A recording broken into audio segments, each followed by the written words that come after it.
तो आइए हम परमेश्वर पिता से सहायता मांगे इन विषयों के लिए। सर्वशक्तिमान पिता परमेश्वर, खुदावन बाप, बड़े आदर के साथ में प्रभु यीशु मसीह के नाम से मानते हैं। खुदावन बाप, आप हमारे पिता हैं और आप आदर के योग्य हैं। सबसे बढ़कर आप हमारे जीवन में आदर के योग्य हैं। धन्य है पिता, धन्य है पुत्र और धन्य है पवित्र आत्मा। धन्य है आप प्रभु जी, जो आप हमें अपने इस बनाए हुए दिन में प्रवेश कराते हैं। हम पूरे परिवार पर आप हमारी दया करते हैं प्रभु जी, कृपा करते हैं, ताकि हम आपके बनाए हुए इस दिन को देख सकें। धन्य है आप जो हमें बलवंत करते हैं प्रभु जी, और अपने वचनों से तृप्त करते हैं। आज के विषय के लिए जो आपने दिया, उसके लिए मैं आपका धन्यवाद देता हूँ और आपसे विनती करता हूँ कि इस विषय को हमारे हृदय में डालने में आप हमारी सहायता करें। आप अनुग्रह करें स्वामी की इन बातों को हम भली भांति समझ सकें, और प्रभु आशीष दें कि ये बातें किसी भी रूप से चोरी ना होने पाए।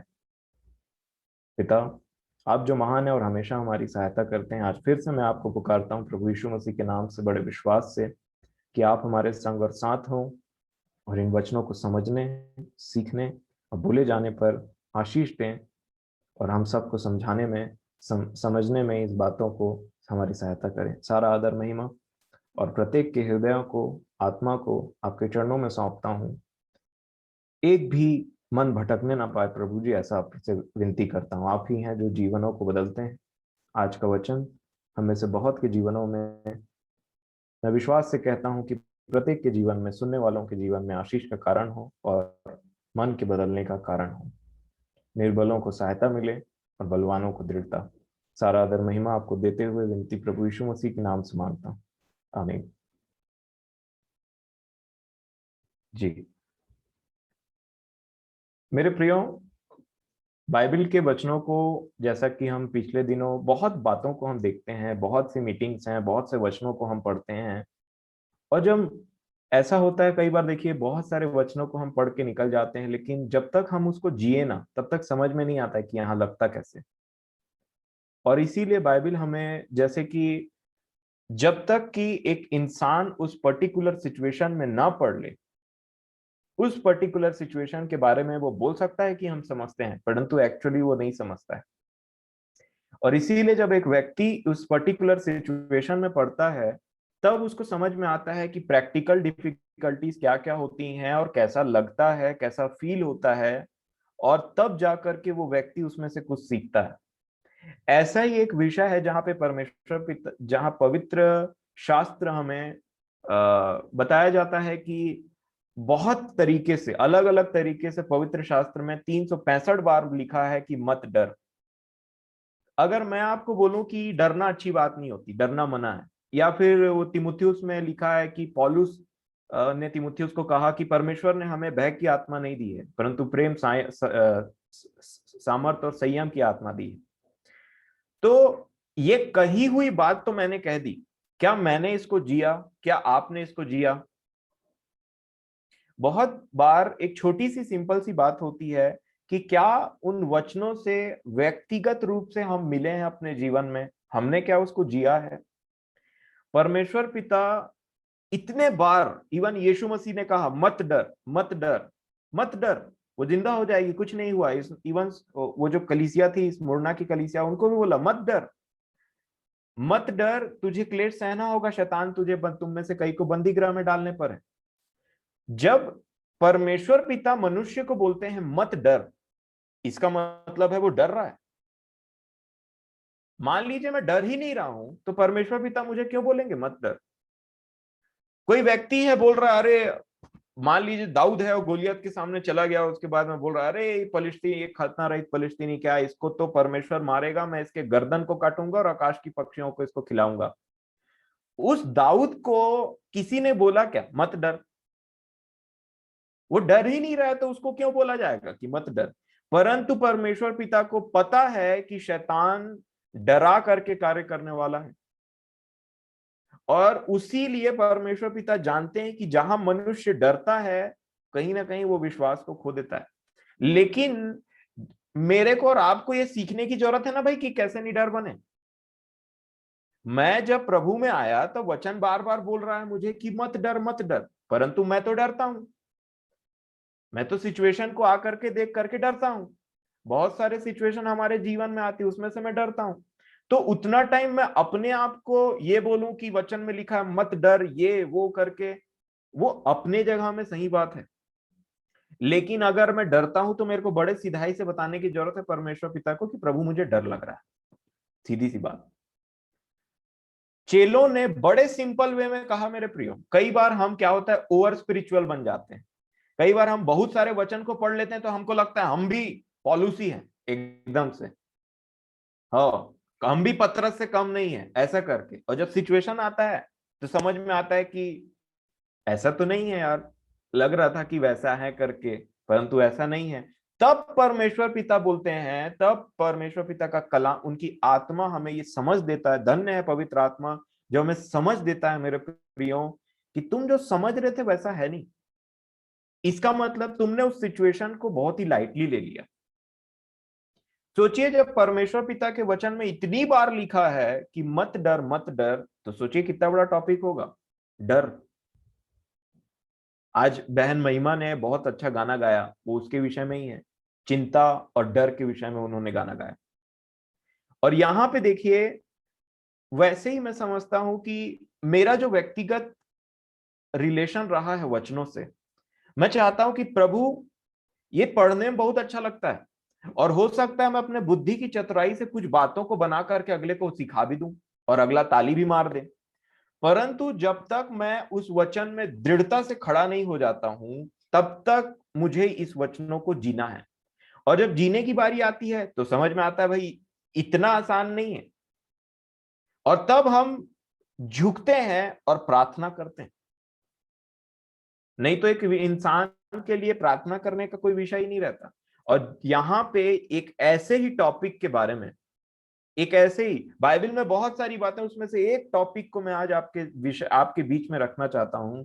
और वो है, अगर आप भजन संहिता की पुस्तक 34 अध्याय और उसका 18वां वचन निकालेंगे, मैं समझता हूं कि जिन्होंने भी होश संभाला है उनको ये चीज जरूर से महसूस हुई होगी अपने जीवन में, या आपने एक बार तो एक्सपीरियंस इस चीज को किया ही होगा। और आप सभी को पता है, मैं समझता हूं ऐसा कि जब हृदय टूटता है तो कैसा लगता है। जब हम किसी से कुछ एक्सपेक्ट करते हैं, या तो फिर कोई हो सकता है आप एक पेरेंट हो, आपके बच्चे से आपने कुछ एक्सपेक्ट किया पर आपको एक ऐसा न्यूज मिला जो आपके हृदय को चकनाचूर करके रख दिया। या आप एक व्यक्ति हो, आपको लाइफ में कुछ ऐसा न्यूज आपको मिला, किसी प्रियजन का डेथ हो गया, या कुछ काम आपने सोचा था, या आपके किसी सगे भाई ने, दोस्त ने, कुछ ने आपको धोखा दे दिया। बहुत सारी ऐसी बातें होती हैं तो हमारा हृदय जो है ना वो टूट जाता है। ये एक बहुत ही बेहतरीन वचन लिखा है जिसको समझने के लिए हमको व्यक्तिगत एक्सपीरियंस करने का जरूरत है। भजन संहिता 34 का 18।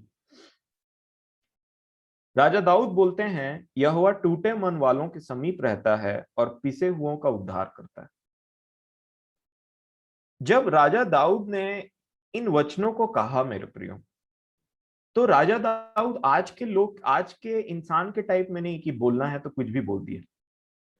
अधिकतर आप देखेंगे भजन संहिता की पुस्तक में कोई अध्याय को स्टार्ट करने से पहले लिखा है जब राजा वहां पे था तो उसके साथ ऐसा ऐसा हुआ, तब इसने ये बात को कहा। भजन संहिता 51 हम जानते हैं, 51, जब उनसे पाप हो गया तब उन्होंने 51 को लिखा। कोई मन गढ़ंत बात को नहीं लिखी, परंतु अपने जीवन में जो हुआ उसी को लिख डाला। और इसीलिए मैं समझता हूं ये गवाही की पुस्तक है, जहां पे सब बातें किसी मनुष्य के बारे में तब लिखी गई जब उसके साथ में वो चीज हुआ।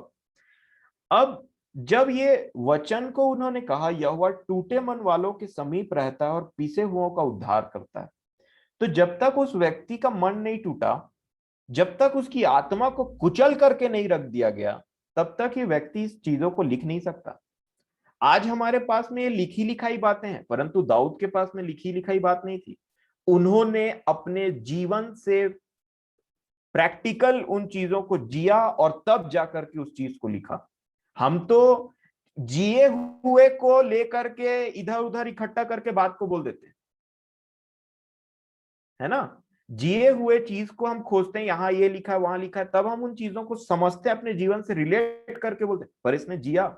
और एक बात इसने बहुत ईमानदारी के साथ में लिखा, 4 वचन जो मुझे बहुत पसंद है। भजन संहिता 34 के 4 में ये बोलते हैं, मैं यहोवा के पास गया, तब उसने मेरी सुन ली और मुझे पूरी रीति से निर्भय किया। पूरी रीति से निर्भय, फियर, डर। आज नाना प्रकार की चिंताओं और डर है, बहुत सारी प्रकार की डर। सबसे बड़ा मनुष्य के जीवन में जो पाया जाता है, पुराने नियम में जो डर था, वो था मृत्यु का डर, मरने का डर। परंतु अभी तो हम लोगों को मृत्यु का भी डर नहीं है, यीशु मसीह ने मृत्यु को भी समाप्त कर दिया है। तो एक पॉइंट प्रभु ने हमारे जीवन में ऐसा नहीं छोड़ा जहां पे हम डरे और किसी बात की चिंता करें।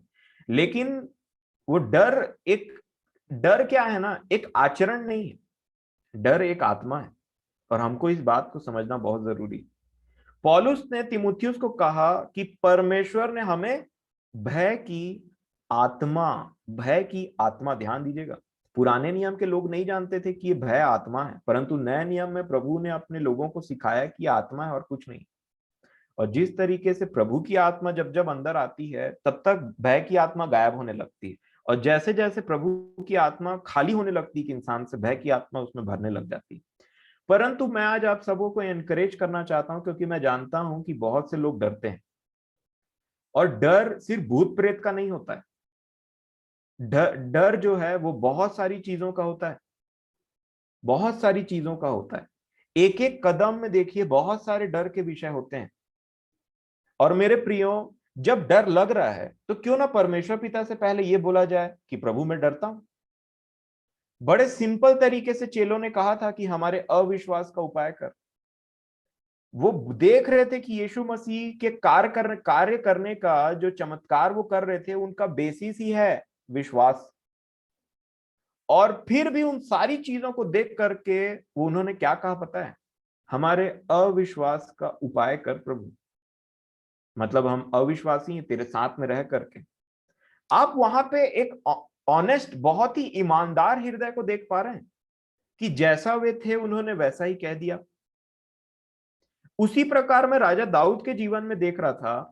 वो बोलते हैं, I sought the Lord and he answered me and delivered me from all my fears. मुझे सब प्रकार के भय से निर्भय कर दिया। कब किया? पहला, अगर देखिए कब किया, जब उस व्यक्ति को डर लगा, जब दाऊद को डर लगा, तब ना उन्होंने प्रार्थना किया और तब ना परमेश्वर पिता ने उनको छुड़ाया। और फिर ये एक्सपीरियंस को लेने के बाद में अगर आप भजन संहिता 56 को पढ़ेंगे, 56 को, तो यहाँ पे 3 वचन में क्या लिखते हैं, ये लिखते हैं, जिस समय मुझे डर लगेगा मैं तुझ पर भरोसा रखूंगा। जी हां, डर एक आत्मा है और आत्मा अटैक करने की कोशिश करती है। ये कोई भली आत्मा नहीं है, ये दुष्ट आत्मा है। और इसीलिए यहाँ पे राजा दाऊद ने सबसे पहले बड़े ईमानदारी के साथ में बोल दिया कि प्रभु मैं डर रहा हूं।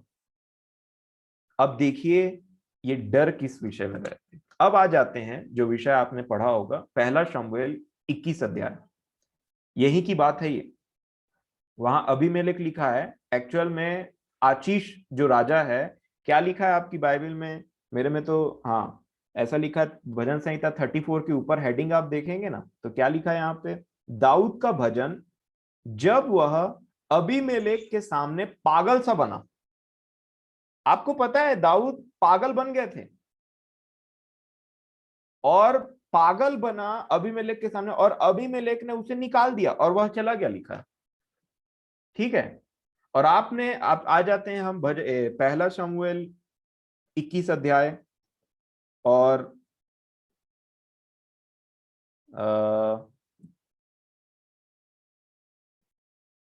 10 वचन से हम देखेंगे। पहला शमूएल 21 अध्याय 10 वचन से, थोड़ा जल्दी मैं मूव करूंगा।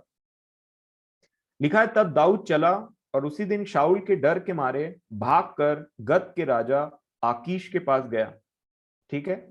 अब ये शाऊल से भाग रहे हैं राजा दाऊद यहाँ पे, क्योंकि शाऊल इनको मारने पर है। फिर लिखा है, आकीश के कर्मचारियों ने आकीश से कहा क्या वह उस देश का राजा दाऊद नहीं है? क्या लोगों ने उसी के विषय नाचते नाचते एक दूसरे के साथ यह गाना न गाया था कि शाऊल ने हजारों को और दाऊद ने लाखों को मारा? Question mark. अब देखिए 12 वचन में क्या लिखा है। दाऊद ने ये बातें अपने मन में रखी और गत के राजा अकीश से अत्यंत डर गया, बहुत डर गया। यहां पे लिखा है बहुत ज्यादा डर गया। और फिर उसके बाद में क्या किया इन्होंने पता है? आप देखिए 13 वचन में, तब उसने उनके सामने दूसरी चाल चली। कैसी चाल थी? और उनके हाथ में पड़कर पागल सा बन गया, पागल सा बन गया। और हरकतें क्या है? और फाटक के किवाड़ों पर लकीरें खींचने और अपनी लार अपनी दाढ़ी पर बहाने लगा। अब ये पागल बन गया। और पागल बनने के पीछे कारण क्या है? इतना डर गया था कि ये मुझे मार देंगे, बेचारा पागल बन गया। मैं चाहता हूं आप थोड़ा सोचें इस विषय में, अपने आप को स्टॉप करके, कि एक व्यक्ति जो है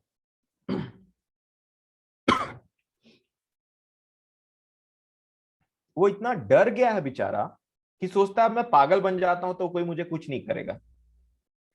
और सोचिए, मतलब प्रेजेंस ऑफ माइंड बोलिए कि अत्यंत डर बोलिए, क्योंकि उसको पता था मैं पागल बन जाऊंगा। और पागल को कोई सीरियसली नहीं लेता है।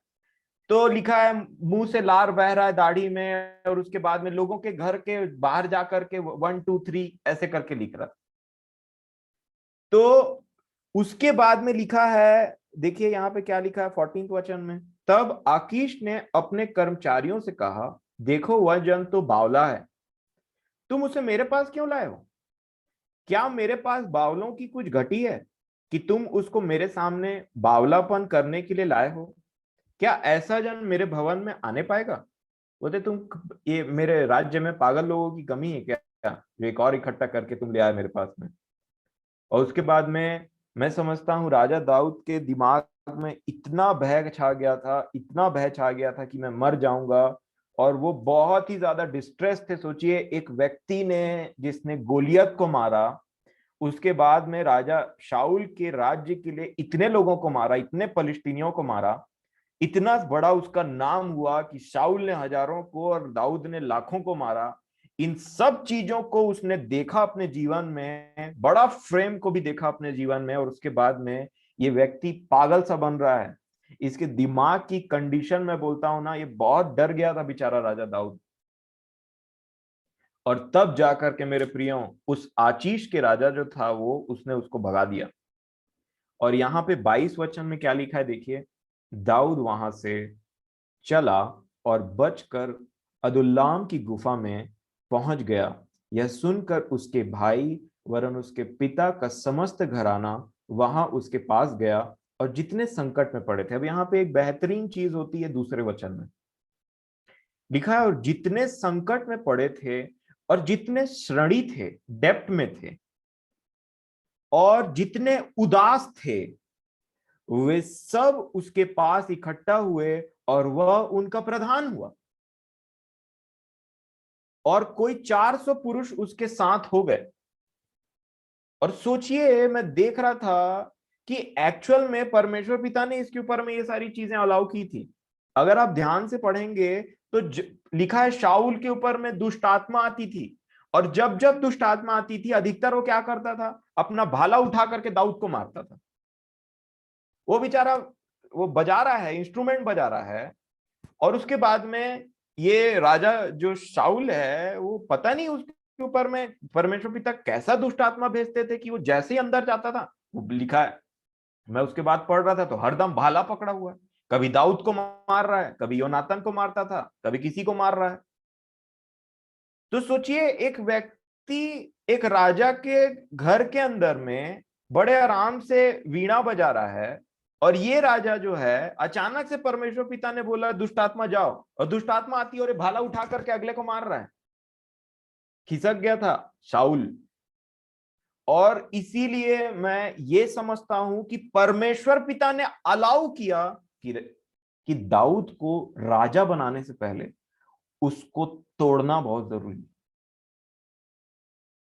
तोड़ना बहुत जरूरी है, उसके हार्ट को चूर चूर करना और इसकी आत्मा को पीसना बहुत जरूरी है, ताकि मेरा दास जिसको मैं इजराइल का राज्य देने वाला हूं, एक बड़ी पदवी देने वाला हूं, कहीं घमंडी ना हो जाए।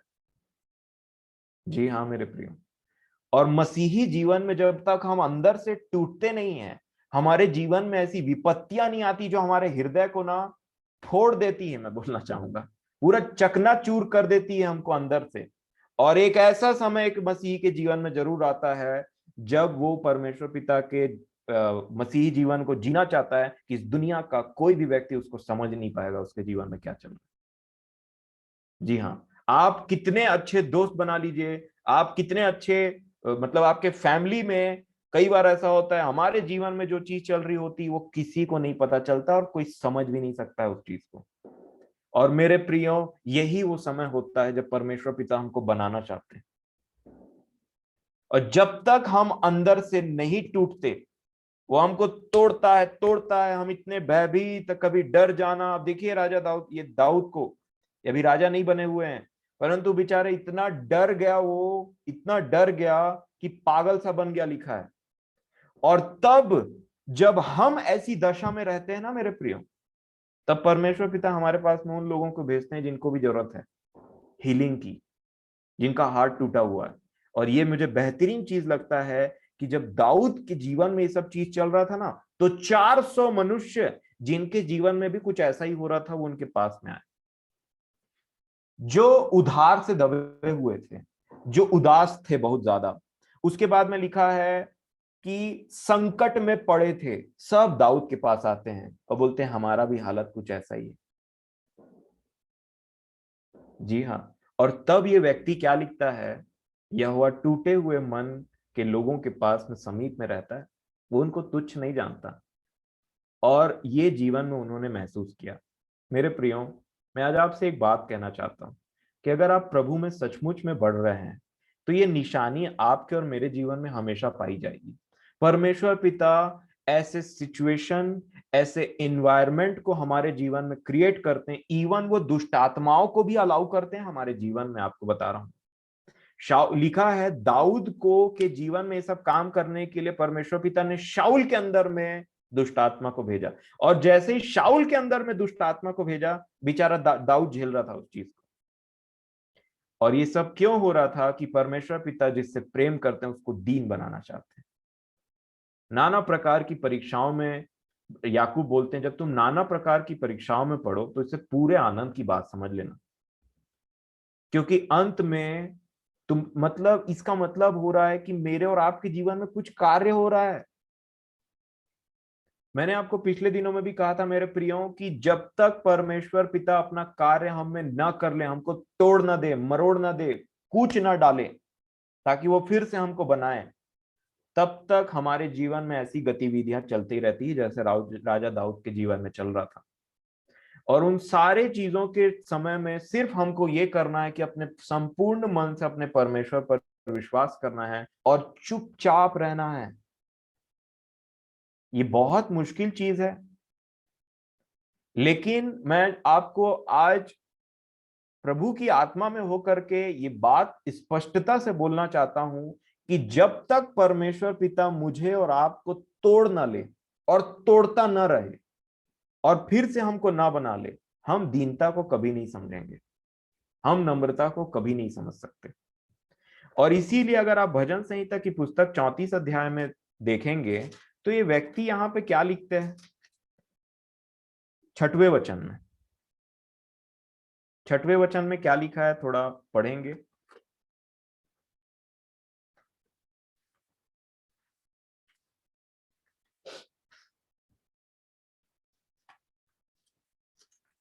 एक और वचन था जी, लिखा है इस दीन जन ने पुकारा तब यहोवा ने सुन लिया। आपको पता है इंग्लिश में इसका ट्रांसलेशन क्या है, लिखा है दिस पुअर मैन क्राइड, गरीब। एक होता है जो संसार के रूप से गरीब रहते हैं, परंतु एक होता है जो मन के दीन होते हैं। यहां पे लिखा है इस दीन जन ने पुकारा तब यहोवा ने सुन लिया और उसको उसके सब कष्टों से छुड़ाया। यीशु मसीह ने जब धन्य वचन बोलना स्टार्ट किया तो सबसे पहले कहा, धन्य है वे जो मन के दीन हैं, और जो मन के दीन होते हैं उनका स्वर्ग का राज्य होता है। वो यहाँ के नहीं होते एक्चुअल में, क्योंकि परमेश्वर पिता उनमें बहुत सारे कार्य करते हैं और उनको मन में दीन बनाते हैं।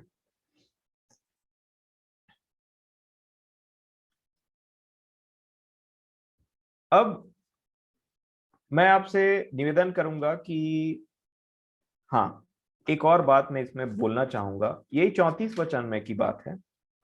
देखिए 34 वचन के ये 13 वचन में, 12 और 13 को पढ़ेंगे। लिखा है, वह कौन मनुष्य है जो जीवन की इच्छा रखता है।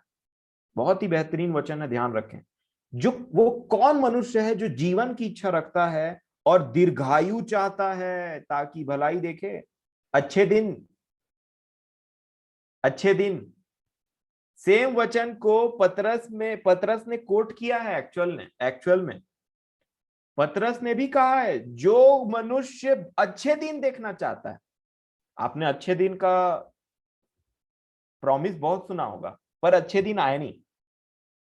हो सकता है प्रभु की दया से आने वाले समय में आए। मैं आत्मिक जीवन की बात कर रहा हूं, है ना, क्योंकि लीडर्स हो या कोई भी हो, अच्छे दिन आएंगे अच्छे दिन आएंगे बोलते हैं, परंतु कुछ ऐसा हुआ नहीं। लेकिन बाइबिल में एक अच्छे दिन के विषय में लिखा है अपनी वह कौन मनुष्य है जो जीवन की इच्छा रखता है और दीर्घायु चाहता है ताकि भलाई देखे। Question mark. अपनी जीभ को बुराई से रोक रख और अपने मुंह की चौकसी कर कि उससे छल की बात ना निकले। सेकंड बेस्ट क्वालिटी राजा दाऊद में जो थी, इतना पिसा हुआ, इतना उसको परेशान कर रहा था शाऊल, जबकि उसने कोई ऐसा काम नहीं किया था जिसकी वजह से उनको ये सब चीज झेलना पड़ता। और जब आप निर्दोष होते हो, जब आपकी कोई गलती नहीं रहती है, जब आपका कंसाइंस, आपका विवेक बोलते रहता है कि इसमें कोई गलती नहीं मेरी, और उतना टाइम आपके ऊपर में कोई भार डाले, आपको कोई सताए, आपको कोई परेशान करे, उतना टाइम चुप रहना बहुत मुश्किल होता है। कई लोग बोलते हैं मैं केस कर दूंगा, देखता हूं कैसे कौन क्या होता है करके, क्योंकि मेरे पास इनफ एविडेंस है। कई लोग ऐसा हो जाते हैं कि इसका कंप्लेन लगाना पड़ेगा मेरे पास, भाई तू बोलेगा ना, देखा है ना तूने मेरे साथ क्या किया है इसने। राजा दाऊद के साथ में इतनी सारी चीज हो रही थी मेरे प्रियो, वो चुप रहे। जी हाँ, वो चुप रहे। कई बार हमारे साथ में विपरीत परिस्थितियों में हम पड़ जाते हैं, हम सही भी रहते हैं, लोग हमको गलत समझने लग जाते हैं, पर ये है ना, लिखा है ये एक बला है, लिखा है जीभ को, जो कभी रुकती नहीं। इंसान शेर को सर्कस में नचा सकता है, लेकिन अपने जीभ को अपने इशारे पर नहीं नचा सकता। ऐसा लिखा है याकूब में कि पृथ्वी के सिर सब जीव जंतु को तो टेम किया जा सकता है, वश में लाया जा सकता है, परंतु एक ऐसी बला है ना, इसको नहीं लाया जा सकता। परंतु परमेश्वर के आत्मा के द्वारा ये संभव है। मेरे प्रियो, मैंने यीशु मसीह में एक क्वालिटी देखी, अपने अपने राजाओं के राजा में एक क्वालिटी देखी। जब उनको सताया जा रहा था, जब पिंतुस पिलातुस पे क्वेश्चन पढ़ रहा था, सब बातों में वो बिना मतलब का उनको ले जा करके क्रूस में चढ़ाया जा रहा था, लिखा है वो चुप थे, चुप थे वो। और यही क्वालिटी हमें और आपको सीखनी है। जब आप सही रहते हैं और आप पे लोग प्रॉब्लम क्रिएट करने की कोशिश करते हैं, या ऐसे समय में आप जी रहे हैं जब आपको पता है, ऐसे सिचुएशन में मैं और आप हैं जहां हमको पता है कि हमने कोई गलती नहीं किया है, या फिर ये चीज हम डिजर्व नहीं करते थे, उतना टाइम हमें अपने जीभ को कंट्रोल में रखना है प्रभु की दया से। अपने होठों के किवाड़ को बंद करके रखना है प्रभु की दया से। तब वो चीज हम में फलवंत होगी, ये क्वालिटी। जो दूसरा नेक्स्ट चीज है वो हम देखेंगे, अगर आप यूहन्ना रचित सुसमाचार और उसका 19 अध्याय निकालें, यूहन्ना रचित सुसमाचार उसका 19 अध्याय और 10वां वचन।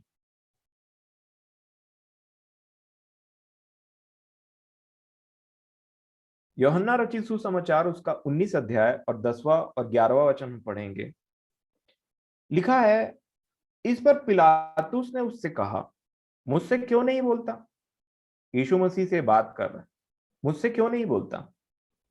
क्या तू नहीं जानता कि तुझे छोड़ देने का अधिकार मुझे है और तुझे क्रूस पर चढ़ाने का भी मुझे अधिकार है? 11 वचन में ऐसा लिखा है, यीशु ने उत्तर दिया, यदि तुझे ऊपर से न दिया जाता ना, जो तू अधिकार की बात कर रहा है, यदि तुझे ऊपर से न दिया जाता तो तेरा मुझ पर कुछ अधिकार ना होता। ये बात जान ले। अगला उसको बोल रहा है, तू कुछ बोलेगा ना, तू मुझसे गिड़गिड़ाएगा ना, तो मैं तुझे छोड़ने का और क्रूस में लटकाने का अधिकार रखता हूं।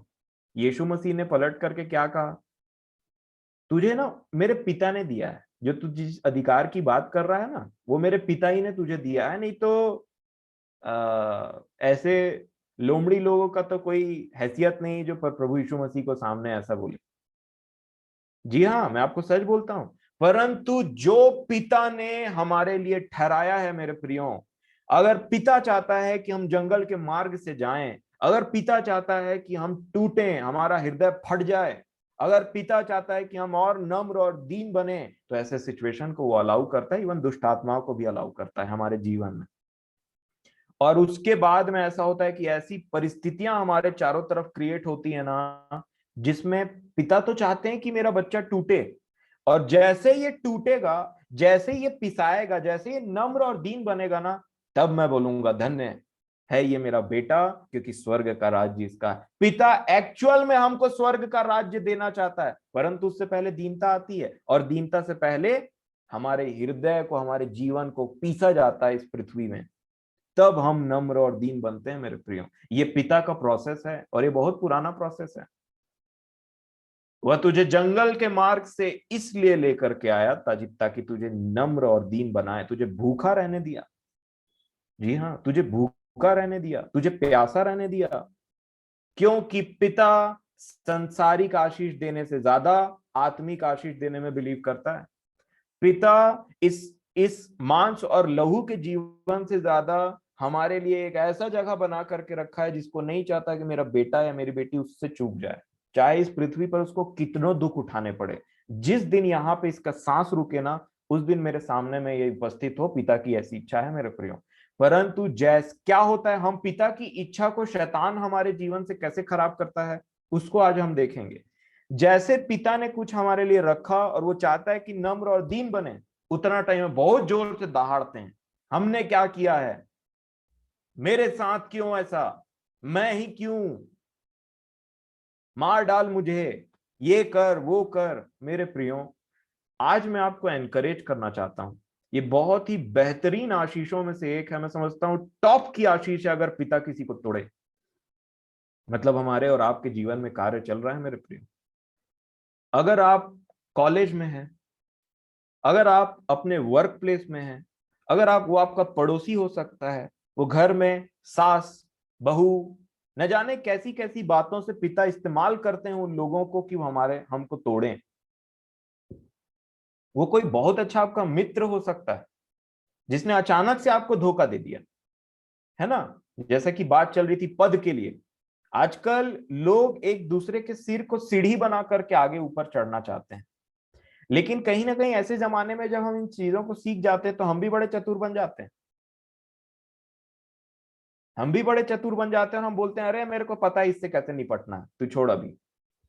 मेरे प्रियो, हमें इस संसार की बुद्धि से परे रहना है।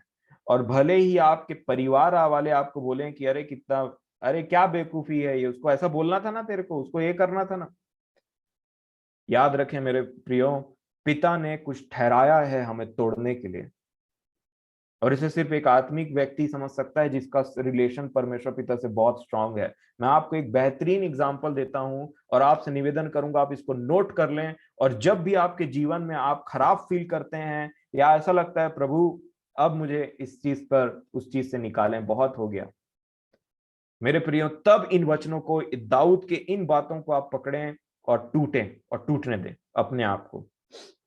दूसरा शमूएल 16 अध्याय 5 वचन से,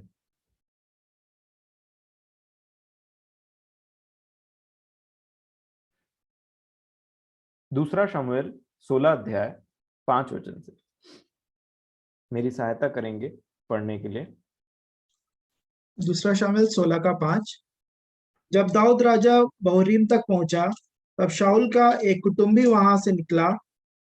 वह गेरा का पुत्र शिमी था, और वह कोसता हुआ चला आया।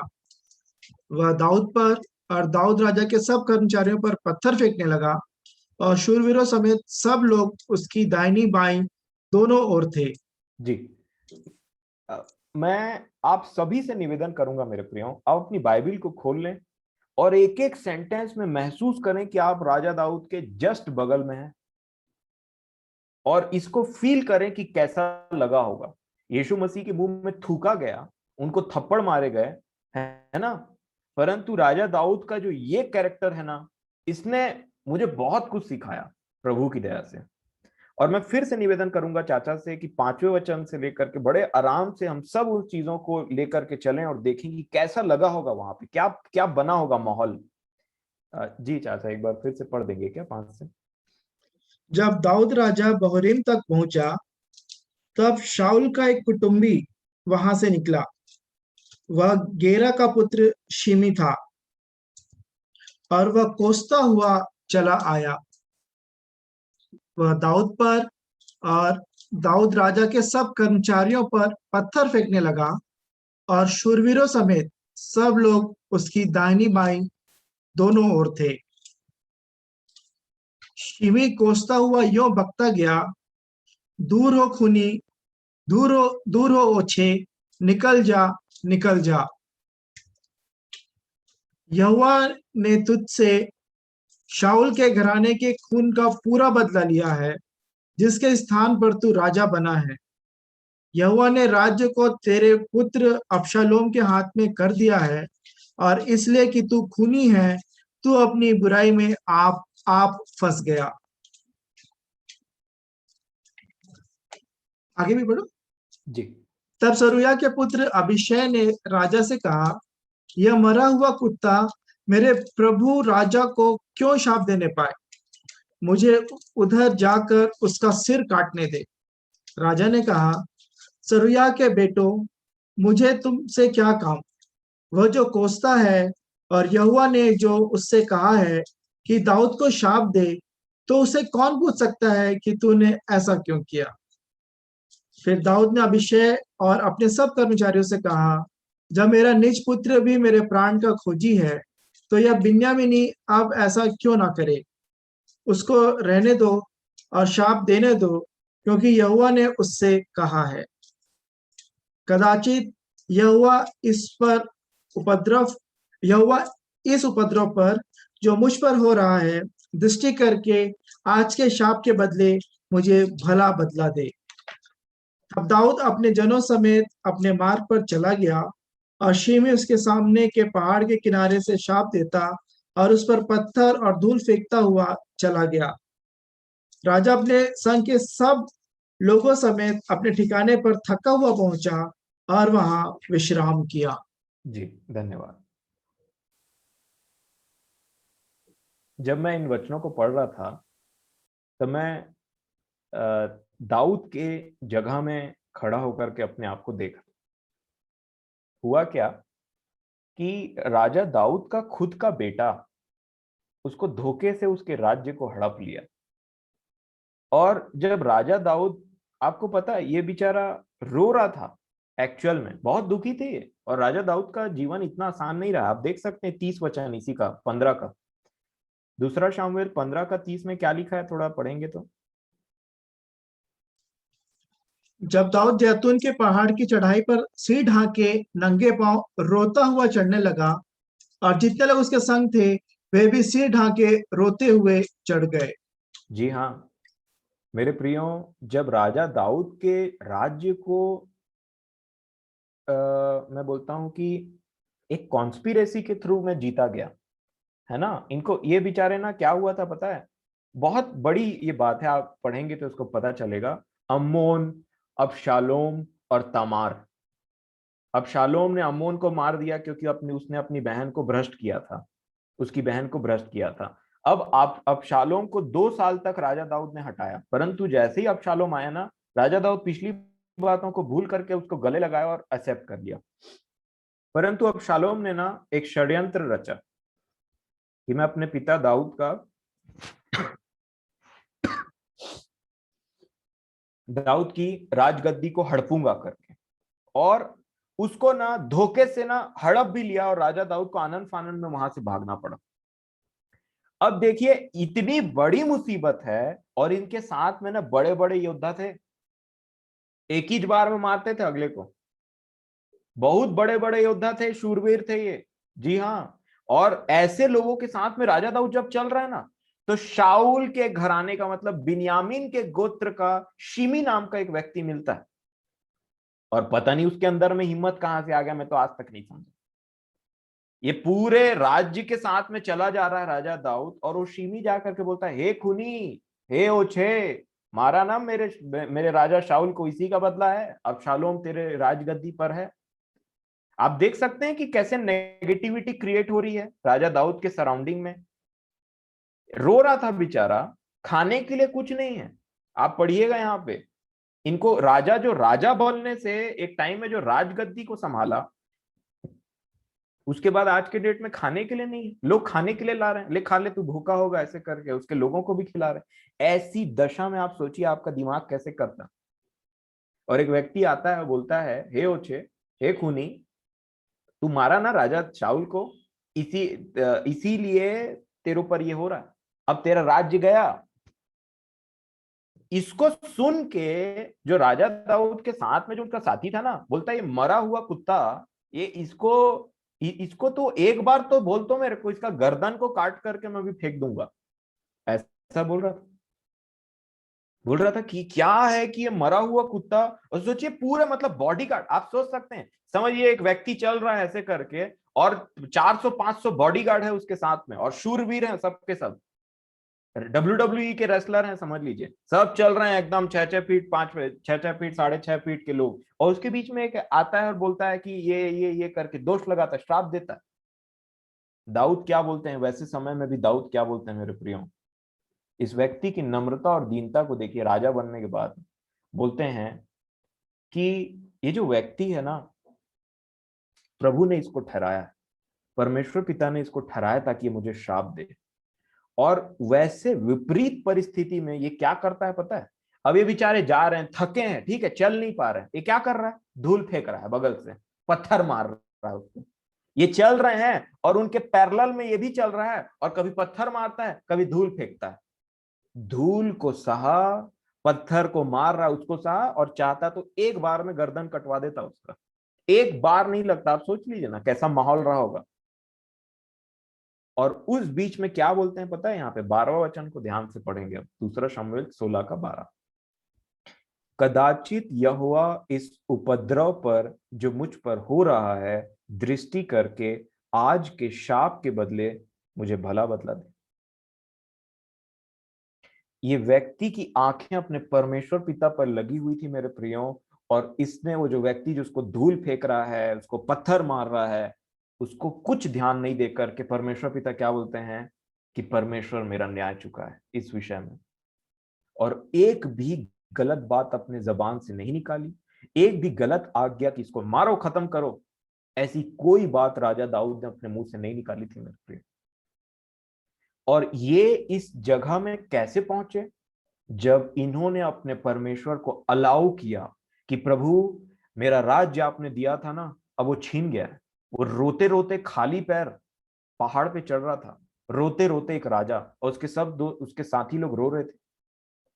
और उसके बाद में जब ये व्यक्ति यहां से निकला ना, तो ये आ गया उसके जीवन में।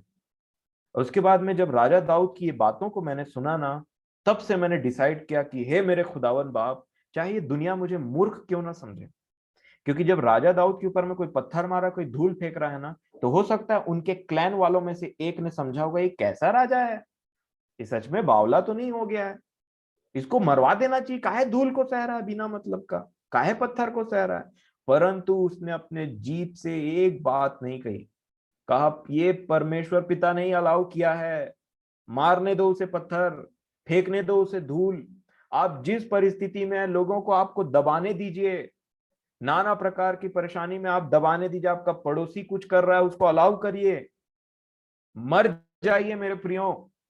इसको आपके अंदर में ये दीनता को उपजाएगा, आपको एक परफेक्ट इंसान बनाएगा। याकूब ऐसा बोलते हैं।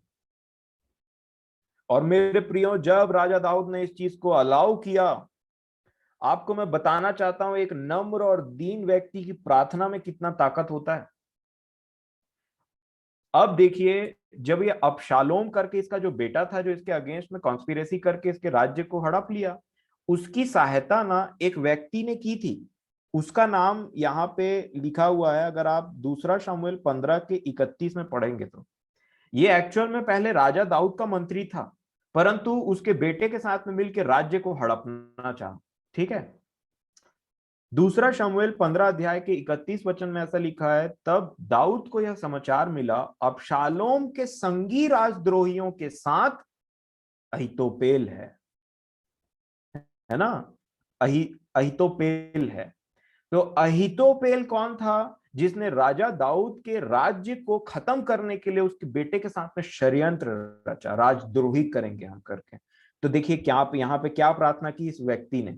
दाऊद ने कहा, हे यहोवा, अहीतोपेल की सम्मति को मूर्खता बना दे। और इसका जो प्रार्थना का उत्तर आया ना, मैं उसको पढ़ रहा था, अगर आप 17 के 14 में पढ़ेंगे, अहीतोपेल क्या करता है, अबशालोम को एक आइडिया देता है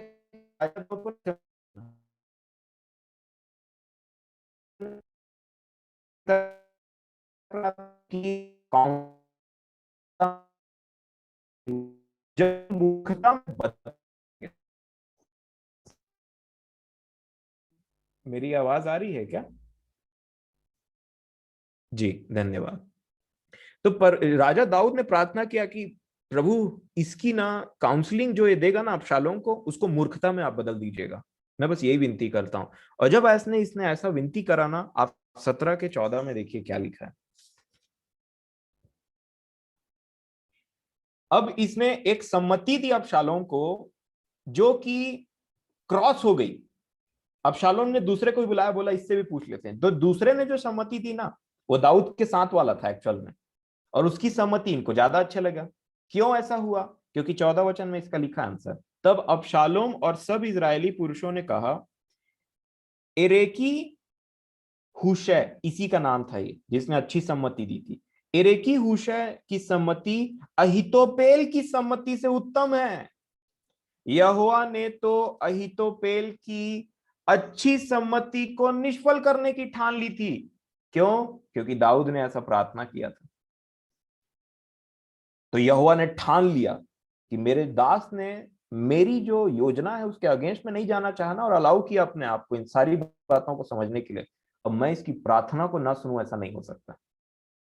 और जैसे ही प्रार्थना को उन्होंने सुना, तो देखिए 23 वचन में इसका क्या हाल हुआ।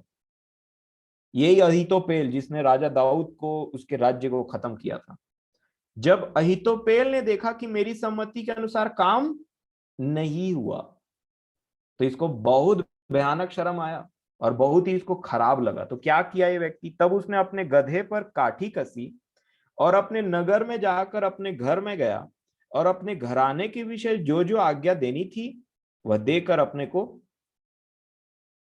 फांसी लगा ली। सेम जैसा यहूदा इस्करियोती मरा था उधर, वैसे ये भी अपने आप को फांसी लगा ली।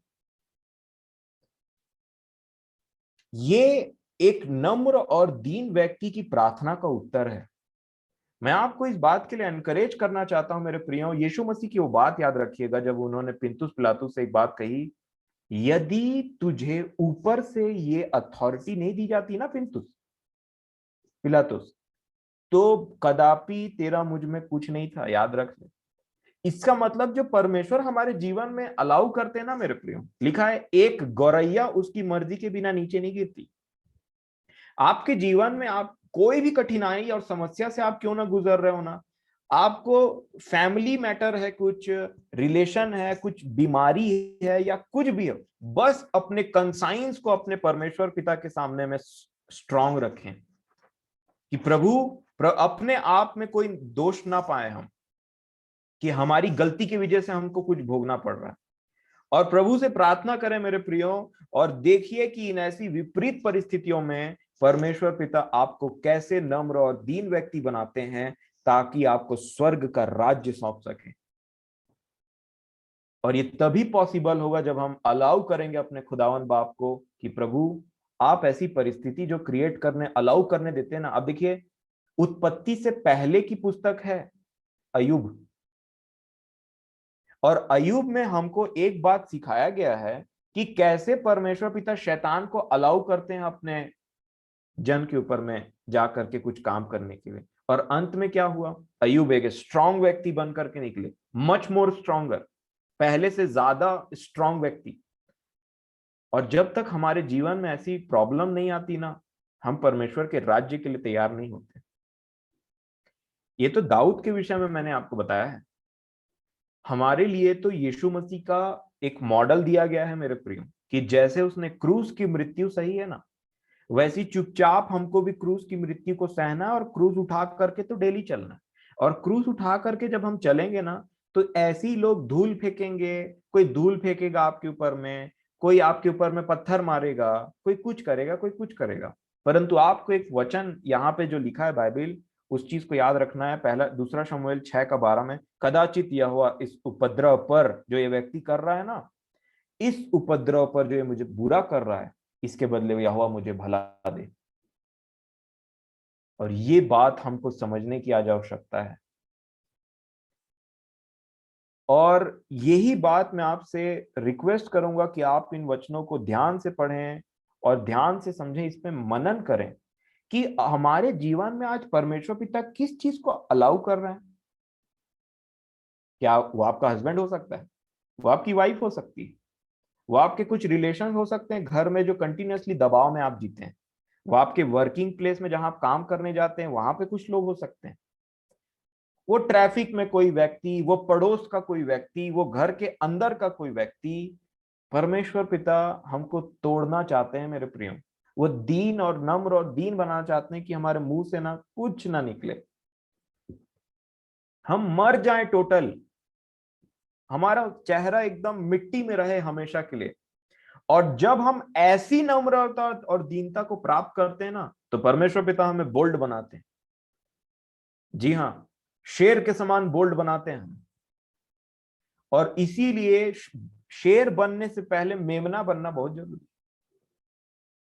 आप देखिए, यीशु मसीह के लिए कहा गया है कि परमेश्वर का वो मेमना जो संसार के लिए बलिदान होने के लिए आ रहा, वो ये है। यूहन्ना बपतिस्मा दाता ने सबसे पहले मेमना बोला। इवन प्रकाशित वाक्य प्रभु यीशु मसीह को मेमना बोलती। लेकिन लिखा है जब उसने अपने प्राण को दिए ना, तो प्रकाशित वाक्य में क्या लिखा है, यहूदा के गोत्र का वह Singh, the lion of the king of जुडा, ऐसा लिखा है। तो शेर बनने से पहले मेमना बनना जरूरी है। कई बार हम शेर बन के दहाड़ने लगते हैं, परमेश्वर पिता हमको बोलते हैं पहले मेमना बनना है। हम संसारिक जीवन में पहले से शेर रहते हैं, परंतु परमेश्वर पिता हमको, हम हमारे ऊपर में अलाउ कर करके हमको पीस पीस करके हमको मेमना बनाते हैं, जिसके ना दांत है ना पंजे। और जब हम ऐसे जीवन को इस पृथ्वी में जी करके मर जाएंगे, अपने प्राण को त्याग देंगे इस पृथ्वी में, यकीन मानिए जब यीशु मसीह का दोबारा आगमन होगा ना, तो मैं और आप सिंह के समान इस पृथ्वी पर टूट पड़ेंगे। जी हाँ मेरे प्रियो, कलीसिया दोबारा यीशु मसीह के साथ घोड़े में आएगी और इस पृथ्वी का न्याय होगा। फिर हरमगिदोन की लड़ाई होगी, और उस लड़ाई में आपको ऐसी ताकत दी जाएगी, मुझे ऐसी ताकत दी जाएगी कि शैतान के हर एक बातों को हम खत्म कर सकें। इसीलिए मेरे प्रियो, वो तो बात की बात है, परंतु जब तक हम इस पृथ्वी में हैं, मैं और आप जितने नम्र और दीन और कुचले हुए बनेंगे ना, जितने हम नीचे किए जाएंगे, जितने हम ऑप्रेस्ड किए जाएंगे, उतना ही खुदावन हमारे साथ रहेगा। और जितना ही हम उठेंगे, उतना ही खुदावन हमारे विरोध में खड़ा होकर के हमको नीचे गिराने की कोशिश करता रहेगा। क्योंकि घमंड से चढ़ी हुई आंखों से परमेश्वर पिता बहुत घृणा करते हैं। अब इसका एक और पार्ट मैं आपको समझाना चाहता हूं, वो ये है कि जैसे जैसे हम नम्र और दीन बनने लगते हैं ना, जैसे जैसे हम परमेश्वर पिता को अलाउ करने लगते हैं, प्रभु जी मेरी बुद्धि ना बहुत छोटी सी है, थोड़ी सी तकलीफ के लिए मैं ना न जाने तरह तरीके के साउंड निकालने लगता हूँ कि मुझे ये तकलीफ हो रहा है, मुझे ये तकलीफ हो रही है, प्रभु ऐसा क्यों, ऐसा क्यों। प्रभु जी अब मैं विश्वास के साथ अपने आप को ना प्रभु यीशु मसीह के समान ना अलाउ करता हूं आपको कि आप मेरे हाथ में खीले ठोकें, आप मेरे ईद हाथ में खीले ठोकें, आप मुझे कांटों का ताज पहनाएं, सब चीज करें प्रभु जी, क्योंकि मैं आपके पुत्र के समान बनना चाहता हूं, क्योंकि मैं आपके पुत्र के समान बनना चाहता हूं, क्योंकि मैं जानता हूं कि आशीष पुत्र से ही है, क्योंकि मैं जानता हूं अनंत जीवन पुत्र से ही है, सच्चाई पुत्र में ही है। और जब मेरे महान उद्धारकर्ता ने ऐसी जीवन को जिया कि वो अब कुचला गया और सब चीजों को सह लिया, अपना मुंह नहीं खोला, यह जान करके कि ये पिता की इच्छा है, पिता चाह रहा है कि मैं मरूं। एक बार जब उसने गतसमनी में प्रार्थना कर ली और उत्तर नहीं मिला, मतलब मैं बोलना चाहूंगा ये उत्तर मिला कि तुझे क्रूस पर चढ़ना है, उसने दोबारा प्रार्थना नहीं की, क्रूस की मृत्यु सह ली। ये जान करके जितने अथॉरिटी और जितने मुक्के घूसे थूके जा रहे हैं ना, ये पिता अलाउ कर रहा है, ये पिता अलाउ कर रहा है तभी, नहीं तो इनमें से किसी की हैसियत नहीं जो ऐसा काम कर दे। मैं अपने पिता से निवेदन करूंगा और वो 12 स्वर्गदूतों की पलटन भेज देगा, एक चुटकी में खत्म कर देगा। हम बोलते हैं ना कि पृथ्वी उसके पांव की चौकी है, चौकी है बोलने से ऐसे ही बिना टेक के लटका हुआ है, गुस्सा में एक बार जोर से फुटबॉल के जैसे लात मार दिया तो पता नहीं कहां जाएगा, है ना। आप सोलर सिस्टम को देखते हैं ना, कोई नीचे में कुछ है नहीं, अब पैर की चौकी है तो अब पैर से फुटबॉल नहीं खेल सकता। मैं आपको सिर्फ पावर का अंदाजा बता रहा हूं, मैं यहाँ कोई हंसी मजाक नहीं, एक पावर का अंदाजा बता रहा हूं। जो परमेश्वर बोलता है पृथ्वी मेरे पांव की चौकी है, उसका बेटा को वहां क्रूसीफाई कर रहा है, उसके बेटे के प्राण को कोई ले रहा है, मार रहा है, और पिता अलाउ कर रहा है। ये पिता है। पुराने नियम में वो शेरों की मांद में जब इंसान की प्रभु के किसी भक्त को डालता था ना, वो उनको वहां से छुड़ा लेता था। नया नियम में वो अलाउ करता है कि ये ऐसे मृत्यु मरे और मेरी महिमा करें इस प्रकार से। और ये मैं और आप हैं मेरे प्रियो। मरना तो दूर की बात है, प्रतिदिन हमको मरना पहले जरूरी है, ताकि जिस दिन वो बोले कि तुझे मेरे नाम से मरना पड़ेगा, उस दिन हम बोले कि हमसे ज्यादा आशीषित और कोई नहीं व्यक्ति है। अरे ऐसे ही कोई बीमारी उमारी से मर जाते वैसे भी, इससे अच्छा तो प्रभु के नाम से हम मरे। इसीलिए मेरे प्रियो, ये जो प्रोसेस होता है ना कुचलने का, हमारे आत्माओं को कुचलने का, इस पृथ्वी में बहुत सारी परेशानी तो है, और इस पृथ्वी की जो परेशानी है ना मेरे प्रियो, वो परमेश्वर पिता हमारे ऊपर में अलाउ कर, धर्मी पर बहुत सी विपत्ति तो पड़ती तो है, परंतु यहोवा उनको उन सब से बचाता है। इस बात में हम ध्यान दें। अब इसका एक बहुत सुंदर फायदा क्या है पता है, एक बहुत बेहतरीन फायदा क्या है। अब याकूब की पुस्तक थोड़ा निकालें तो, आप याकूब की पुस्तक 4 अध्याय निकालें, याकूब की पुस्तक 4 अध्याय और 6वां वचन। याकूब 4:6 में ऐसा लिखा है, वह तो और भी अनुग्रह देता है, इस कारण यह लिखा है, परमेश्वर अभिमानियों का विरोध करता है पर दीनों पर अनुग्रह करता है। तो जो दीन है, जो मन में पिसे हुए हैं ना, जो इन पर दीन है, उस पर परमेश्वर का क्या होता है पता है, अनुग्रह। और अनुग्रह एक ऐसी चीज है, अगर आप तीतुस की पुस्तक को पढ़ेंगे, आप निकालिए थोड़ा तीतुस, तीतुस 2:11।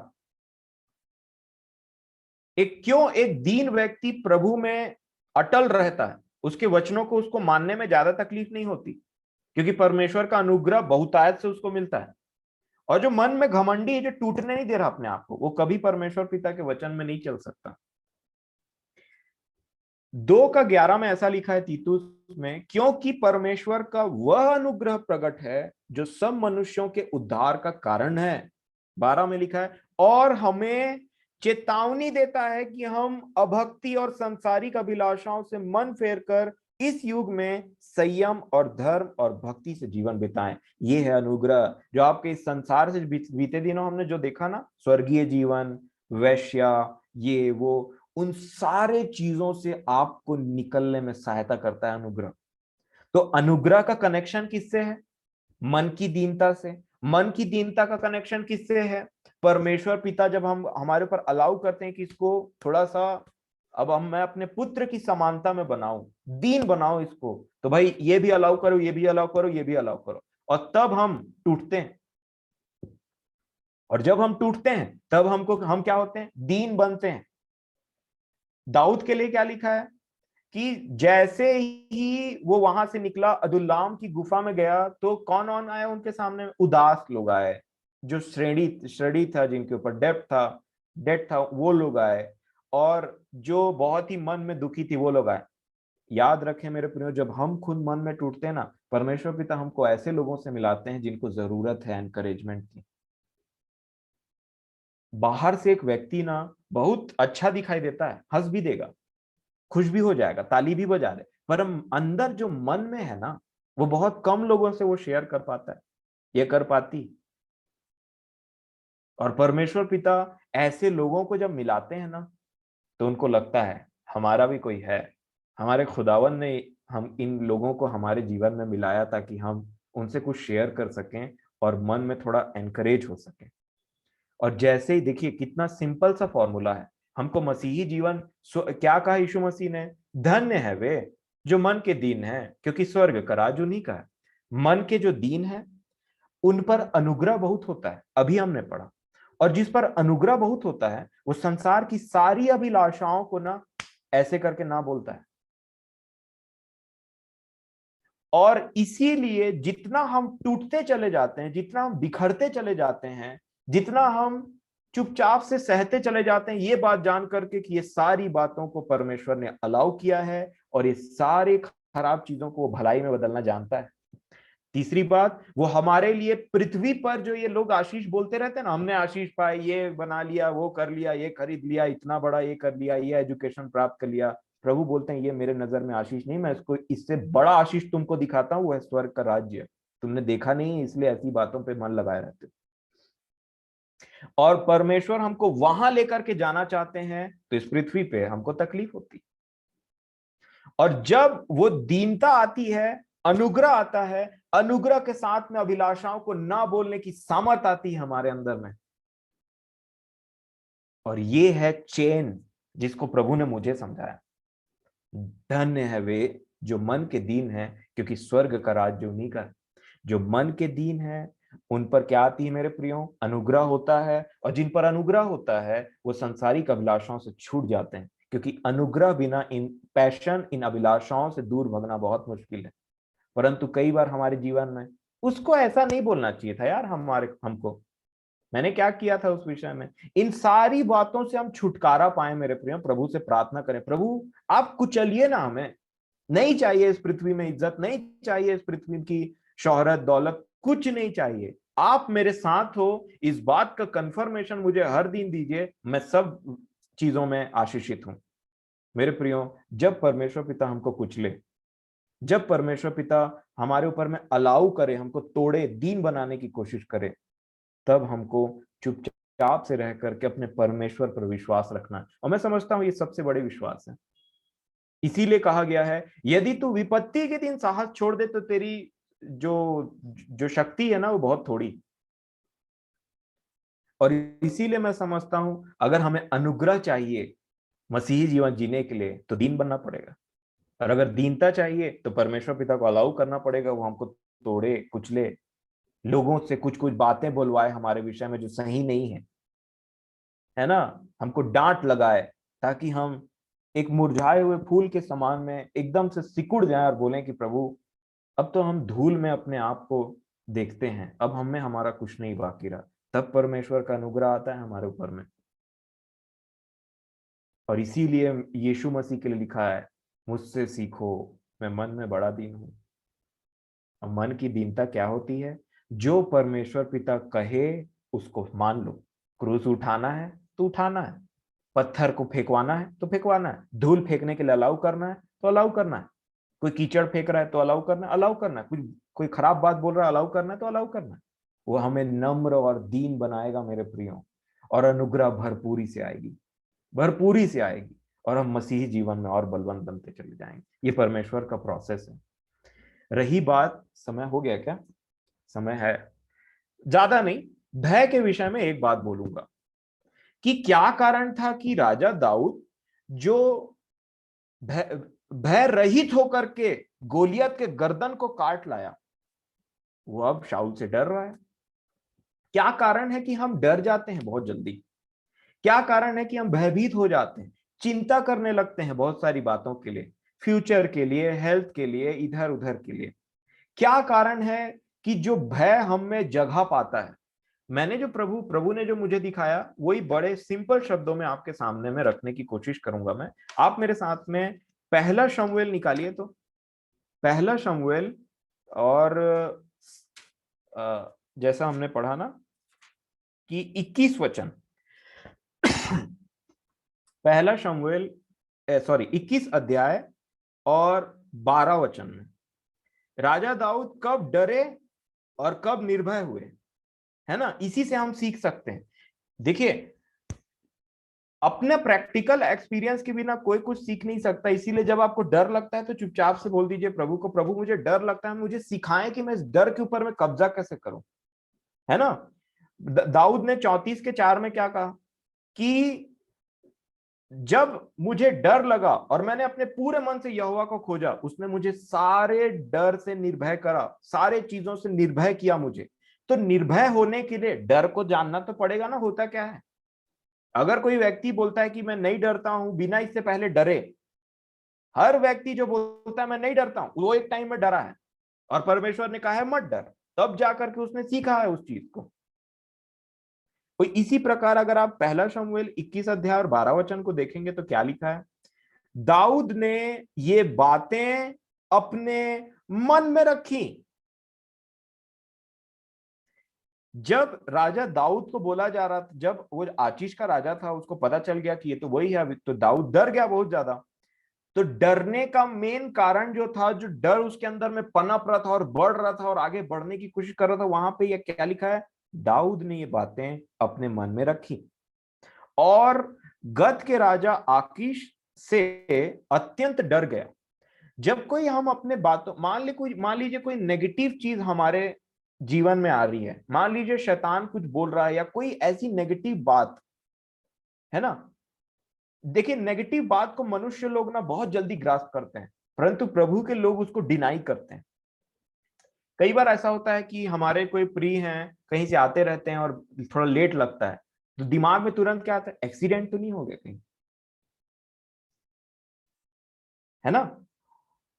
ऐसा था कि हमारे घर में हमारे जानकार के एक बड़े बुजुर्ग आए, पापा थे, मैं था और वो थे, और शायद छोटी भी थी। तो पापा ने एक व्यक्ति का नाम लिया कि हाँ इला जानथस ना, ऐसे करके एक नाम उन्होंने बताया। ठीक है, तो अगले व्यक्ति ने आगे कुछ बिना सोचे समझे क्या बोला पता है? हाँ मर गए। अरे भाई, आगे तो सुन लो कि क्या है। एक जन कोई व्यक्ति बोल रहा है कि हाँ उला जानथस ना, वो रही से ऐसे करके, मतलब उला जानथस ऐसे बोला गया और एक नाम को लिया गया। तो जो सामने वाला व्यक्ति क्या बोल रहा है? हाँ मर गए। मतलब नेगेटिविटी ने इतना दिमाग पे कब्जा किया हुआ है कि नाम सुनते हुए बोल देते हैं कि मर गया क्या। मैं वही बात को बोलना चाहता हूं, ये प्रैक्टिस से आता है मेरे प्रियो, और इसीलिए कई लोग समय से पहले पागल हो जाते हैं, दिमाग काम करना बंद कर देता है। यहां पे लिखा है कि जब दाऊद ने उन चीजों, देखिए कनेक्शन है यहां पे, दाऊद ने अपने मन में वो बातों को लिखा और पागल जैसे बिहेव कर रहा है। तो देखिए, मन में कोई बात को, कोई आपको न्यूज मिला या आप कोई सोच विचार, कई बार होता है ना, जो 95% चीजें जो हम अपने दिमाग में सोचते हैं ना कि ऐसा कहीं मत हो जाए, ऐसा कहीं मत हो जाए, वो कभी नहीं होता, वो सिर्फ दिमाग में ही रहता है। इसीलिए कोई भी परिस्थिति में आप कभी भी आप उन अपने हृदय की सबसे ज्यादा रक्षा करें, क्योंकि कोई थॉट दिमाग में आ जाता है ना, वो फिर घूमते रहता है, घूमते रहता है, घूमते रहता है। और इतना सा बात, जैसे दादू बोल रहे थे ना, तिल का ताड़, तो तिल का ताड़ बनने में ज्यादा देर नहीं लगता दिमाग में। उसी प्रकार मेरे प्रियो, कि जब भी कोई बात भय की आए, कोई बीमार है, कुछ हो, तो हमेशा बोलिए कि कोई नेगेटिव चीज नहीं होगा, मतलब नहीं होगा। कोई भी हथियार मेरे हानि के लिए जो बनी, ये लिखा हुआ है एक वचन में, जितने हथियार तेरी हानि के लिए बनाए जाएं उनमें से कोई सफल ना होगा। इन बातों से अपने आप को दृढ़ करें। और ये दृढ़ता कब आती पता है? जब हम वचन में चलते हैं तब, जब हम प्रभु में बढ़ते हैं तब, जब हम प्रभु में विश्वास करते हैं तब। और इन बातों को आप कंटिन्यूअसली बोलते रहिए, कुछ नहीं होगा, कुछ नहीं होगा, प्रभु कुछ सिखा रहा है इसमें और मैं उस चीज को अलाउ करता हूं। जो होगा परमेश्वर पिता की इच्छा के अनुसार होगा, अन्यथा कोई भी ऐसी चीज मेरे परमेश्वर पिता की इच्छा के बिना नहीं हो सकती। कंटिन्यूअसली इन बातों को बोलते हैं। दाऊद क्यों डरा? क्योंकि उसने अपने मन में वो बातों को रख लिया और सोच विचार करने लगा कि अब मैं तो गया। और वो मल्टीप्लाई होते रहा, मल्टीप्लाई होते रहा, और भय भी बढ़ता रहा उस प्रकार से, और आगे को चल के वो बेचारे भयभीत हो गए। इसका जस्ट अपोजिट उन्होंने गोलियत को मारते टाइम किया था। इसी शमूएल का 17 अध्याय अगर आप निकालेंगे तो यहां पे लिखा हुआ है 31 वचन में, पहला शमूएल 17 अध्याय और 31, यहां ऐसा लिखा है, जब दाऊद की बातों की चर्चा हुई तब शाऊल को भी सुनाई गई और उसने उसे बुलवा भेजा। ठीक है, 32 वचन में क्या लिखा है? तब दाऊद ने शाऊल से कहा, देखिए क्या बोल रहा है, किसी मनुष्य का मन मन मन मन, और आगे चल के किस में फंस गया बेचारा? मन में ये बात वो करी। और गोलियत के ऊपर जय कैसे पाया था? किसी मनुष्य का मन उसके कारण कच्चा ना हो। बिल्कुल तुम्हारा मन कच्चा ना हो। लिखा है तेरा दास जाकर उस पलिश्ती से लड़ेगा। और जब शाऊल की बारी आई तो दाऊद का मन कच्चा हो गया। मन थोड़ा सा, लिखा है उसने वो मन में भयभीत हो, मन में वो बातों को ले लिया और मल्टीप्लाई करने लगा सोच विचार, अब मैं मरूंगा मरूंगा। मेरे प्रियो, ये बातें होती हैं हमारे जीवन में, परंतु इससे हमको सदा काल के लिए हमको भयभीत नहीं होना है। टेस्टिंग होती है तो कभी तो पास होंगे, एक दो बार फेल होकर के। ऐसा नहीं कि हर बार 0/सन्नाटा में ही हम खुश हैं कि हाँ अरे हम डर जाते हैं, हम डर जाते हैं ऐसे करके। क्यों डरे, काहे डरे? और परमेश्वर पिता के पास में जाएं, और उन चीजों को खत्म करने के लिए हमारे मन में एक बहुत ही बड़ी लालसा होनी जरूरी। यहां पे लिखा है किसी मनुष्य का मन उसके कारण कच्चा ना हो, और आगे चल के उसने लिखा है मन में वो बात ले ली। और जब हम मन में वो बात लेकर के हृदय और दिमाग से सोचते सोचते सोचते, क्या होगा मेरा, बचूंगा नहीं बचूंगा, फ्यूचर का क्या होगा, इसका क्या होगा, ये वो नाना प्रकार की बातें जो आती है ना हमारे दिमाग में। इसीलिए यीशु मसीह ने कहा किसी बात की चिंता मत करना रे, मेरे नाम से कहलाते हो सब, किसी बात की चिंता मत करना। हाँ, चिड़िया लोग को देखो, जंगली शोषण को देखो, किसी बात की चिंता मत करो, सब चीजों के लिए मैं हूं तुम्हारे साथ में। 60 साल, 70 साल, 80 साल, 90, 100 साल का जीवन बिता लो बस यहाँ पे। पहले के जमाने के आदमी के समान तो जीना नहीं पड़ता 980 साल, नहीं तो बहुत मुश्किल हो जाता है ना। लेकिन अगर आत्मा में है तो 980 साल भी हम ऐसे ही बिता दें। जीना मेरे लिए, मैं मसीह के लिए जीऊंगा। जीना मेरे लिए क्या है? मरना मेरे लिए, ऐसा एक वचन है ना कि जीना नफा है, मरना मेरे लिए लाभ है। जीना मेरे लिए मसीह और मर जाना लाभ। जी हाँ। तो वो बोलता है कि बोलते हैं पौलुस कि जीना मेरे लिए मसीह में है, मसीह के लिए जीऊंगा, जब तक जीऊं मसीह के लिए जीऊं, और मर जाऊंगा तो लाभ है लाभ। रिटायरमेंट में तो खूब पैसा मिलता है। हाँ, जो कमाया इतने दिन तक तो रिटायरमेंट में तो खूब पैसा मिलता है। वो पीएफ ऊएफ जो भी जमा करते रहता है सैलरी से, एक बार गद्द से मिल जाए तो मरना मेरे लिए लाभ है। इस पृथ्वी से रिटायरमेंट मेरे लिए लाभ है, क्योंकि ऊपर में तो बहुत अच्छी जगह। मेरे प्रियो, मैं कोई मन घड़ंत या फिर थ्योरिटिकल बात आपसे नहीं करना चाहता आज के दिन में। मैं चाहता हूं कि हम इन बातों को इतना ज्यादा प्रैक्टिकल लें, स्वर्ग हमारे लिए इतना ज्यादा रियल हो हमारे लिए, और ये बातें हमारे लिए इतनी ज्यादा रियल हों कि हम इसके लिए मेहनत करें। मैं निश्चय जानता हूं आज हम डर के विरोध में एक डंका बजा देंगे, एक बिगुल बजा देंगे, वॉर छेड़ देंगे डर के अगेंस्ट में, तो जरूर है कि वो लड़ेगा हमसे, क्योंकि वो आत्मा है। परंतु बाइबल हमें इस बात के लिए एक प्रोत्साहित ना देती कि परमेश्वर ने हमें डर की आत्मा नहीं दी है। तुम लड़ोगे तो वो तुम्हारे साथ रहेगा और डर को बाहर निकाल देगा, और तुम भय रहित रहोगे, भय रहित जीवन जी करके देखोगे कि कैसा लगता है। और इसी प्रकार हम इन बातों को बहुत ही सीरियसली लें, और उन चिंताओं और उन विषय के बारे में बिल्कुल मत वो करिए। यहाँ पे चिथड़े भी पहनने लग पड़े तो पहन लेना है ना, परंतु वो हाथ से नहीं जाना चाहिए, वो हाथ से नहीं जाना चाहिए। तो प्रभु मेरी और आपकी सहायता करें। मैं अपने जीवन के लिए ये सारी चीजों को सीख रहा हूं, तो मैं रिलेट कर सकता हूं, और इसीलिए मैं आपसे ये नहीं बोलता कि मैं इन सारी बातों में परफेक्ट हूं या फिर मैं एकदम से मैंने विजय पा लिया है, परंतु मैं इन बातों में जब मुझे परमेश्वर ने ज्योति दी और मैंने परमेश्वर की इच्छा को देखा, जैसे राजा दाऊद ने कहा, तो मुझे बहुत बड़ा प्रकाशन मिला। ज्ञान के लिए नहीं, मेरे जीवन के लिए। इन सारी चीजों में मैं परमेश्वर पिता को अलाउ करूं और मेरा प्रेम ठंडा ना होने पाए, क्योंकि परमेश्वर पिता ने ये सारी चीजों को अलाउ किया है मेरे जीवन में, ताकि मैं और नम्र और दीन बनूं और वो और मुझसे संगति कर सके मेरा खुदावन बाप। और इसीलिए मेरा कुड़कुड़ाना और बड़बड़ाना धीरे धीरे बंद हो जाए। तो प्रभु मेरी सहायता करें, मेरे सब प्रियो की सहायता करें, और मेरे परमेश्वर पिता को प्रभु यीशु मसीह के नाम से मैं बहुत ही बहुत धन्यवाद देता हूँ। मेरी सहायता की उन्होंने, मेरे प्रियो की सहायता की, और मैं ऐसा विश्वास करता हूँ कि आपने अपने जीवन में आज के दिन के लिए बहुत कुछ सीखा है, और प्रभु से ये जाना है कि प्रभु आप जो अलाउ करते हैं हमारे जीवन में ना, वो सिर्फ और सिर्फ हमारे अच्छे के लिए, भलाई के लिए है। जो भी आपसे प्रेम करता है, कभी कोई चीज उनके लिए खराब नहीं होती है। इवन हमारी टेस्टिंग भी होती है तो उतना ही प्रेशर दिया जाता है जितना हम टॉलरेट कर सकें, उससे ज्यादा आप नहीं हमारे जीवन में वो करते हैं और सिखाते हैं।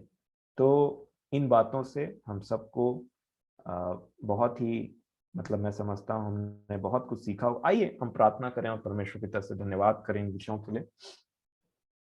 सर्वशक्तिमान पिता परमेश्वर, प्रभु आप जो महान हैं, आप जो दयावंत हैं, आप जो हमारी चिंता करते हैं, आप जो हमें भय से रहित करते हैं प्रभु जी, आप हमारी सहायता करते हैं मेरे खुदावंद बाप, अपने पुत्र प्रभु यीशु मसीह के नाम से, जिसने हर किसी चीज, हर एक परिस्थिति को देखा है, परंतु वो निष्पाप निकले और एक बहुत अच्छा रास्ता बना दिया प्रभु जी की, जिसके द्वारा हम आप तक पहुंच सके।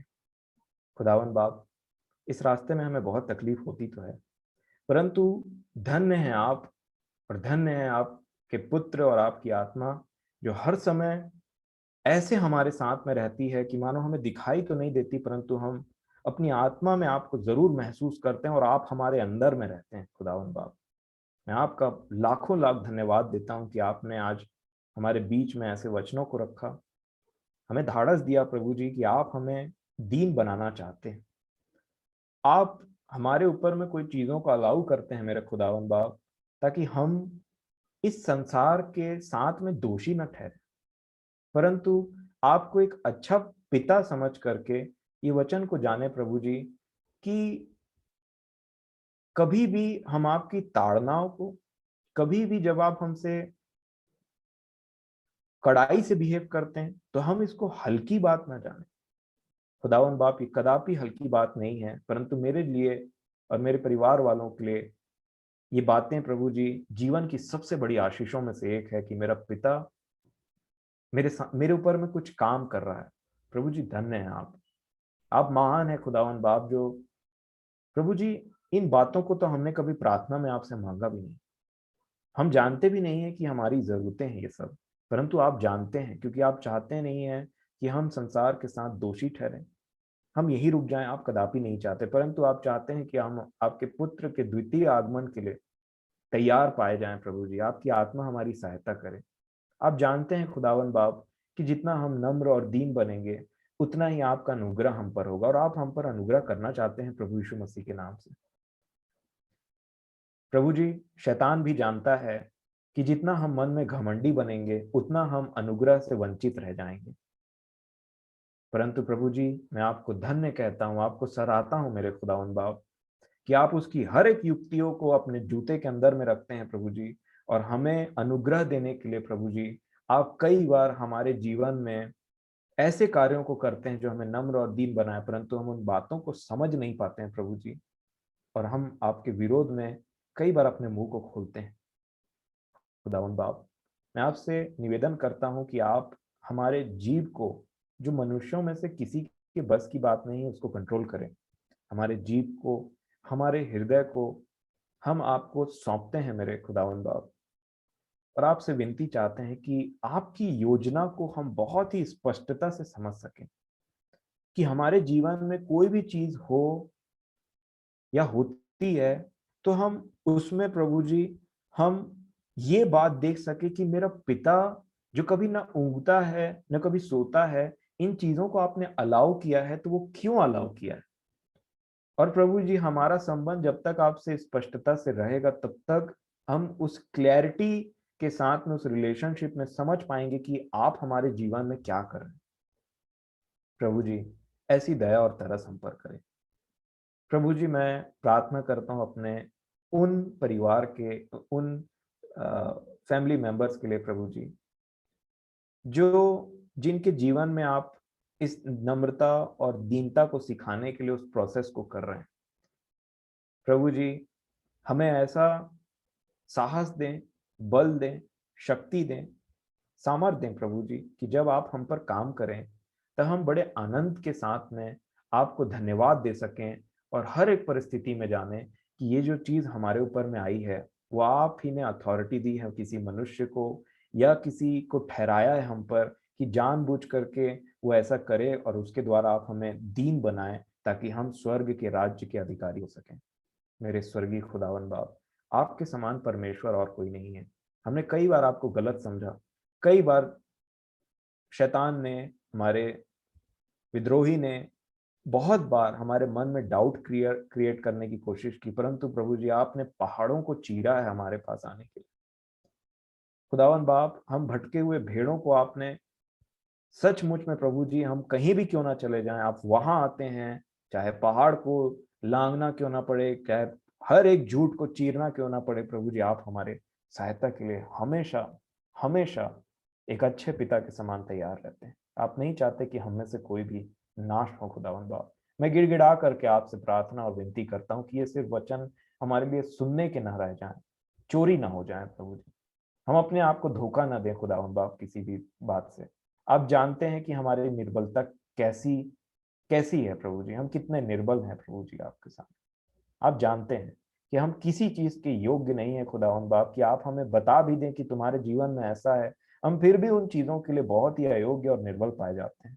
परंतु धन्य है आपके पुत्र प्रभु जी, धन्य है आप जो अपनी आत्मा की सहायता हमारे लिए आप देते हैं।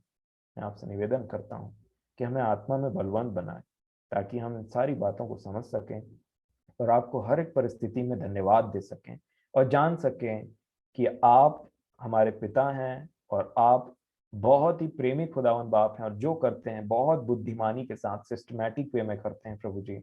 और अंत में हम ये देखते हैं कि हम अगर आपसे प्रेम रखें तो आप भी हमारे लिए हर एक बातों को भलाई के लिए ही कन्वर्ट कर देते हैं। सारी बातों के लिए आपको मैं धन्यवाद देता हूँ। मुझ निर्बल की आपने सहायता की प्रभु जी, मेरे गले में ताकत दिया, मेरी आवाज में बल दिया। मैं जानता हूँ प्रभु जी कि ये मुझसे नहीं हो सकता था, परंतु आपने मेरी सहायता की, मुझे बल दिया।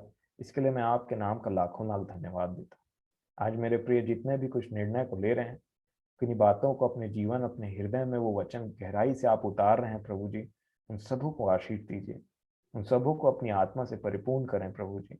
हम सबको दीन बनाएं ताकि आपके उस महान अनुग्रह के हम अधिकारी हो सकें, और उसके बाद में हम स्वर्गीय राज्य में आपके साथ हमेशा हमेशा के लिए वास कर सकें प्रभु जी, जैसे आपकी योजना है। आपकी इच्छा हमारे जीवन में पूरी हो।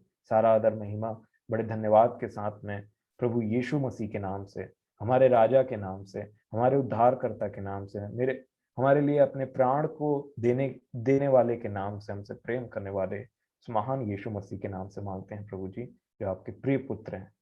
दया से इस विनती को सुने और ग्रहण करें। आमीन।